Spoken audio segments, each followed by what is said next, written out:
Welcome to Gildan. Gildan is a leading supplier of quality branded basic family apparel, including t-shirts, fleece, sport shirts, socks, and underwear.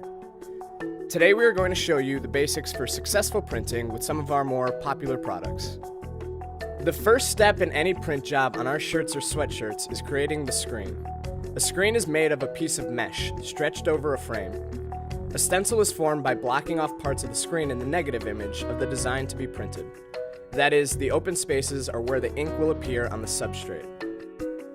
Once the screen is stretched and in place, you can move to the emulsion phase. Emulsion can be applied directly by hand or indirectly by a machine. Your emulsion manufacturer will have recommendations on how many coats to put down for the print side versus the squeegee side. The two factors to keep in mind for the emulsion process are 1. The thicker the emulsion, the thicker the stencil, thus more ink deposited onto the shirt. 2. The actual size of the screen mesh itself. Once you have coated the screen in emulsion, you must let it thoroughly dry before you print.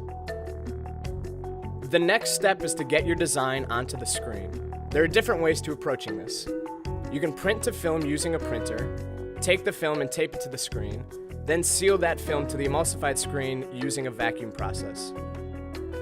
Once the film is adhered to the screen is exposed to a high-intensity light source that burns the design into your emulsion. Check with your manufacturers to get their recommended exposure times, as it varies by emulsion. It is highly recommended to do a few exposure tests to ensure you have the right process in place for your materials. The other method is printing the design direct to screen. In this method, you can skip the vacuum process, which saves a bit of time and money. Once your design has been burned into the emulsion, you'll need to rinse off the screen, washing away the shapes of your design, essentially creating a stencil for the ink to pass through later. You're almost ready to start printing. You'll want to tape off the screen and frame to prevent any unwanted ink from leaking. Remember to keep in mind what kind of inks you are working with and what kind of processes you will be adding to your garments. Water-based and plastisols are the two most common inks one would work with. Plastisol inks are a solvent-based ink that can sit on a shelf forever. Once they're mixed, they will keep their color and vibrancy and never cure, unless they are hit with heat. Water-based inks can dry out and will dry in your screens, so always take care when using them. It is recommended to use water-based inks on lighter colored shirts. When using on darker shirts, issues of fading and bleeding can sometimes occur. Mix all your inks based on manufacturer recommendations. There are many recipes out there for ink making, and it can be done manually or by machine.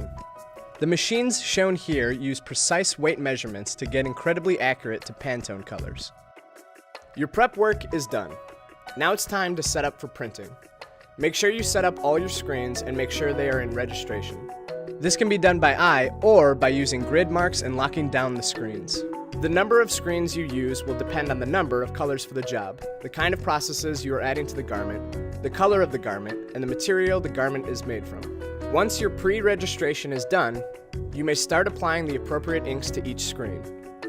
When the ink is on the screen and ready, a squeegee will help push the ink through the screen and the openings you created earlier and transfer the ink directly to the garment. This can be done manually with a hand squeegee or by machine with the use of a flood bar.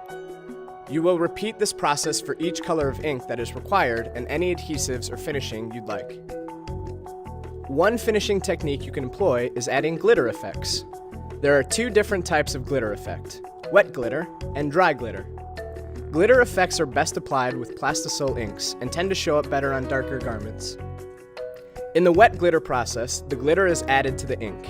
You will want to check with your ink manufacturers to make sure the inks you are using can have glitter added. Not all inks are a good fit for glitter. If you're doing dry glitter, it will be applied after the adhesive screen. The glitter will be on its own screen and delivered via a more coarse mesh screen. Once the glitter is applied, the shirt must be cured for the inks to set. Dry glitter, or drop glitter, is a bit messier of a process, but showcases the glitter much better. With drop glitter, the adhesive is applied at the last step, and then the glitter is manually applied. It is recommended to confine the area where the glitter is applied to minimize the mess. Once the glitter is applied, the shirt will go down the dryer to cure the ink.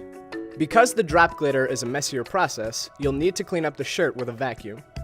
It removes all the excess glitter that didn't stick to the adhesion area. Doing a little work on the front end and speaking to the manufacturers of your inks will go a long way to delivering the best quality print on the best quality product. Visit mygildan.com for more tips, tricks, and information about all things Gildan.